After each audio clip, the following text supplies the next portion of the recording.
Calyx Corolla के aestivation की, और हम ये देखेंगे कि ये जो डिफरेंट टाइप्स के एस्टिवेशन हैं, वेलवेट क्या होता है, ट्विस्टेड क्या है, इम्ब्रिकेट क्या है, इन सब की हम बात करेंगे। और ये जो एस्टिवेशन है ये वास्तव में क्या है, और एक टेक्सोनोमी के स्टूडेंट के लिए जब हम प्लांट को डिस्क्राइब करते हैं तो ये टर्म बहुत बार आती है।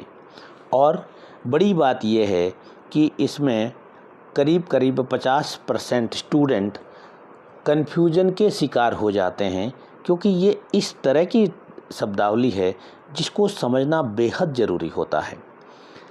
जी हाँ, नमस्कार, मैं डॉक्टर प्रवीण मोहिल रूबरू हूँ आपसे एक टैक्सोनॉमी के खूबसूरत से टॉपिक को लेके, और टॉपिक का नाम हमारा है aestivation in plants, definition, types and examples. तो हम चलते हैं, सबसे पहले समझते हैं कि ये एस्टिवेशन होता क्या है। और यहाँ पे आप मेरी पीपीटी में देख रहे हैं कि aestivation in plant is the arrangement of petals and sepal in floral bud before blooming. जी हाँ, ध्यान दीजिएगा कि ब्लूमिंग यानी कि पुष्प के खिलने से पहले जो बड होती है उसके अंदर क्या अरेंजमेंट है, यानी कि पेटल और सेपल आपस में किस प्रकार से अरेंज हैं। It is arranged with respect to the other members of the whorl, यानी कि अगर हम बात करें कैलिक्स की तो एक कैलिक्स है वो दूसरे कैलिक्स के कंपैरिजन में किस प्रकार से अरेंज है, यानी कि it is arrangement with respect to the other member of the whorl. और वोरल यहाँ पे दो ही हैं, वोरल दो हैं, एक वोरल आपका कैलिक्स का है और दूसरा वोरल आपका कोरोला का है। Petals and sepals are collectively termed perianth.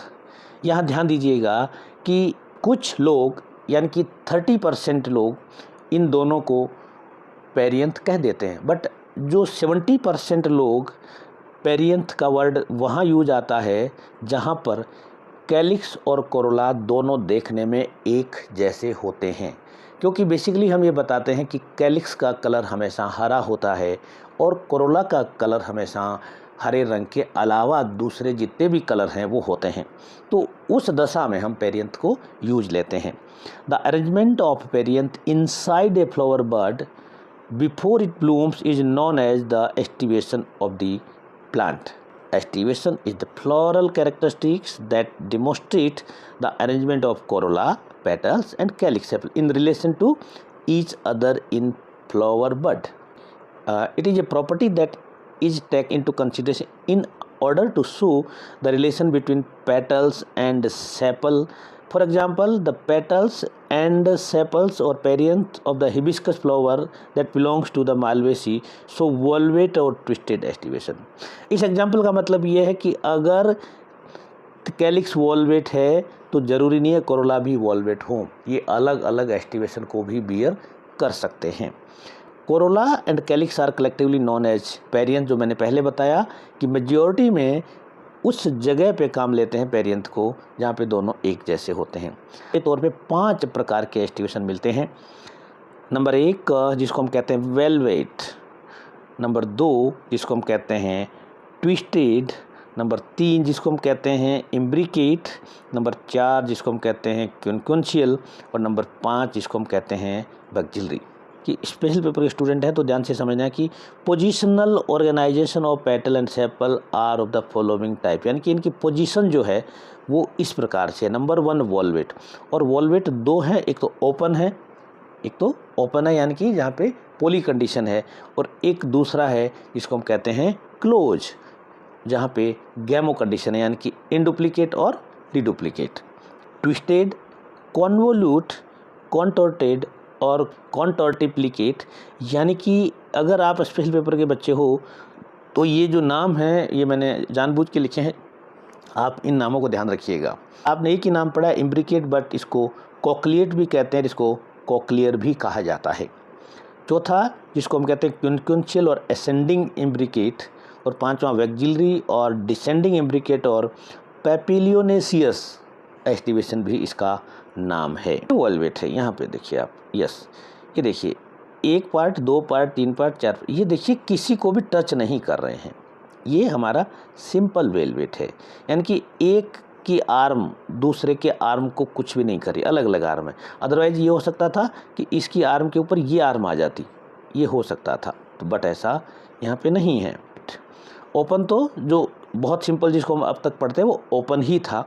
यहाँ पे मैं थोड़ा सा डिटेल जा रहे हैं, वो जा रहे हैं हम इनडुप्लीकेट और रीडुप्लीकेट। तो ये है इनडुप्लीकेट और ये है रीडुप्लीकेट। इनडुप्लीकेट यानी कि अंदर की साइड हो रहा है और री यानी कि बाहर की साइड। ये देखिए यहाँ पे, देखिए, अब देखिए इसको आप, ये इनडुप्लीकेट है। इसमें देखिए अंदर की तरफ जा रहा है और इसमें देखिए बाहर की तरफ आ रहा है, ऐसे, ये देखिए इस तरह से, राइट। तो ये दिस इज द रीडुप्लीकेट। ट्विस्टेड, कॉन्वोल्यूट, कॉन्टोर्टेड। ये ट्विस्टेड में क्या हो रहा है, ध्यान से देखो यहाँ पे, ये देखिए आप, ये देखिए, यस, गुड। इसमें क्या हो रहा है कि देखिए एक, ये देखिए प्रत्येक का जो पार्ट है, यानी कि एक की आर्म है वो दूसरे पे दबी हुई है, ऐसे देखिए आप, यानी कि ये देखो, अब देखो ये वाला जो है, इसमें देखो ये अंदर की तरफ है, ये पूरा बाहर है। इसमें एक अंदर एक बाहर, एक अंदर एक बाहर, एक अंदर एक बाहर, एक अंदर एक बाहर, ऐसे, यानी कि ये क्या हो गया, ट्विस्ट हो गया, इसलिए इसको कहते हैं ट्विस्टेड, है ना। तो in imbricate estivation, perianth or the outermost whorl include petal sepal that overlap each other in such a way that a few petal are inside entirely and some are entirely outside। यानी कि इस तरह से arrange होता है कि कुछ part हैं वो पूरी तरह से अंदर होंगे और कुछ पार्ट है वो पूरी तरह से बाहर होंगे। इसको बोलेंगे इम्ब्रिकेट। इसमें क्या हो रहा है, कौन कौन शेल में है, ये दो पूरी तरह से बाहर हैं और ये दो पूरी तरह से अंदर है। इसको हम बोलते हैं 2x2। बिल्कुल ऐसा ही इससे पहले वाला है, उसमें क्या क्या होगा, एक पूरी तरह से बाहर होगा और एक पूरी तरह से अंदर होगा, और बाकी कैसा होगा, ये ट्विस्टेड होगा। आड़ू भाषा में ये क्या होता है, ट्विस्टेड ही होता है, बट इसमें 1x1 यानी कि एक कम्प्लीटली बाहर होगा और एक कम्प्लीटली अंदर होगा। इसी प्रकार से यहाँ पे कौन कौन शेल में क्या होएगा कि ये 2x2 बोलते हैं हम इसको, यानी कि दो पूरी तरह से बाहर होंगे और ये दो पूरी तरह से अंदर होंगे, और बाकी रिमेनिंग क्या होगा, ट्विस्टेड होगा। इसको समझ के रखना है, जिसको हम बोलते हैं वैक्जिलरी डिसेंडिंग इम्ब्रिकेट और पेपिलोनेसियस। तो अब इसमें ये देखो आप, इसमें क्या रहता है, एक जो है वो एकदम ऊपर की तरफ होता है जिसको हम स्टैंडर्ड कहते हैं। ये बेसिकली दो नहीं है, एक ही है। एक ये पेटल है या सेपल है, जो भी आप कहें, और ये साइड के दोनों, इस एक ने क्या किया कि दोनों को ओवरलैप कर लिया, और ये साइड के दोनों क्या हो गए, एक साइड से कवर्ड है, एक साइड से बाहर है, ये देखें, तो इसको बोलते हैं विंग।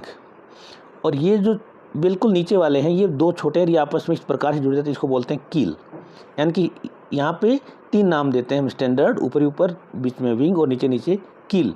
और ये केवल और केवल लेग्यूमिनोसी की जो पेपिलोनेसी है या पेपिलोनेसियस कोरोला में ही मिलता है। आपको लगता है कि कोई गलती है इसमें, तो वो भी आप लिखें कमेंट बॉक्स में। आपको लगता है कि वीडियो अच्छा है तो प्लीज़ लाइक करें, आप चाहें तो शेयर भी कर सकते हैं। ऐसी वीडियो बनाता रहता हूँ, तो चैनल को सब्सक्राइब कर लें। Thank you very much.